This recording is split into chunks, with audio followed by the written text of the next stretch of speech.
everyone, today I wanted to spend some time to show you how to use Microsoft Publisher in order to create a business card that you can then use in order to socialize and network with other individuals. It's a really simple process that we'll do.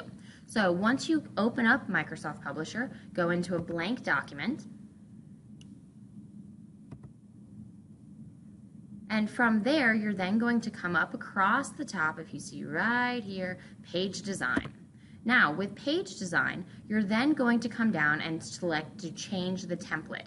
Now, you could choose to do any number of pre-made templates that are already there, or you can choose to do something else.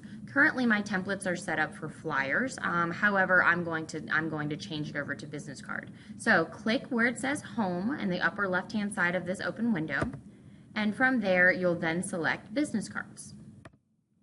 Okay, and you can choose from any of these great options that they have. These are all very simple options to really just kind of bring some ideas over into what you might need to do.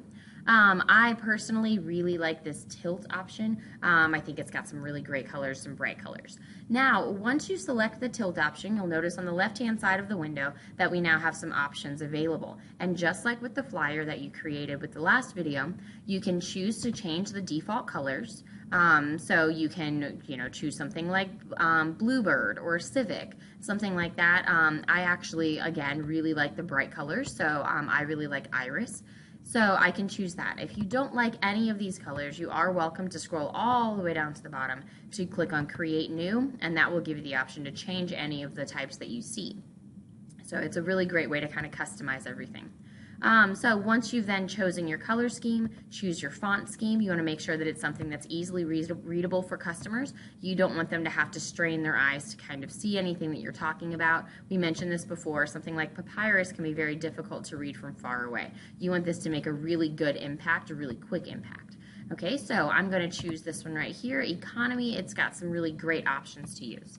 And so the business information, again, we mentioned this in our flyer video.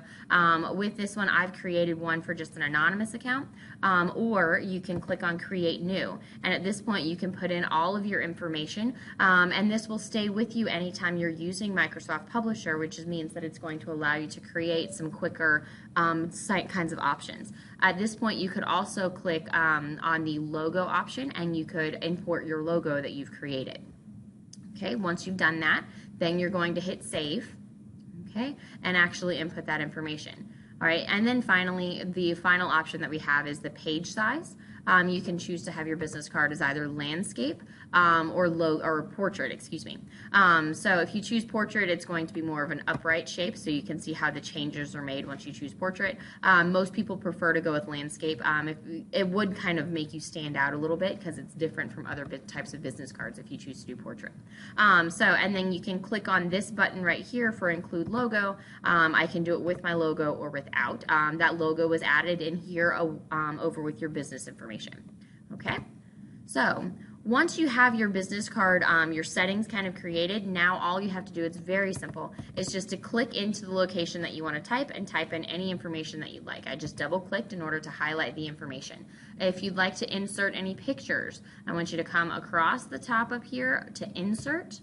Okay, and then you can click on Pictures. You could also choose to go with Online Pictures, and this is going to give you an option to do a Bing image search on the web in order to find something. I'm a teacher, so I really like apples. So I can do a Bing image search for any type of apple that I might want to then include on my business card. This kind of fits with my color scheme, so we'll go with this one. All right, and then I click Insert, and there it is. It's right there, and all I have to do in order to move it, click and drag it. Okay, and I can move it to wherever I might want it to go. It could go right here over this guy's face. Notice that as I was moving things around, that guidelines pop up to kind of show me when I'm actually centered on the image.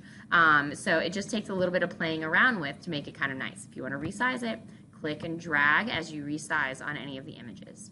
So it is really helpful. It's very intuitive to work through this. There are all kinds of formats and things like that that you can go with. Any type of pictures, you are able to actually then edit them by putting different types of borders around them, stuff like that. Sometimes they don't really look that good, so you have to be careful about how you're going to actually work them through. So make sure that any type of logo or anything like that that you put on a business card, that it's something that you are able to actually create. It needs to be your image. You should not use someone else's image, especially on your business card. Okay, so that's really all there is to creating a business card. All you have to do at this point is then just click print. So if we come over to File and Print, we'll see that we actually have the capability to print multiple copies per sheet. So you could just print one at a time, but that's kind of a waste of paper. Or you can print multiple ones. That's probably the best way to go, and then you can just cut from there. Okay, and then finally you also have the choice to make sure that you're printing in color or printing it in grayscale. If you spent the time to pick a color scheme, then most likely you're going to want to spend the time to get the colors there. Okay, so I hope that this has been really helpful to you guys. All right, have a great one.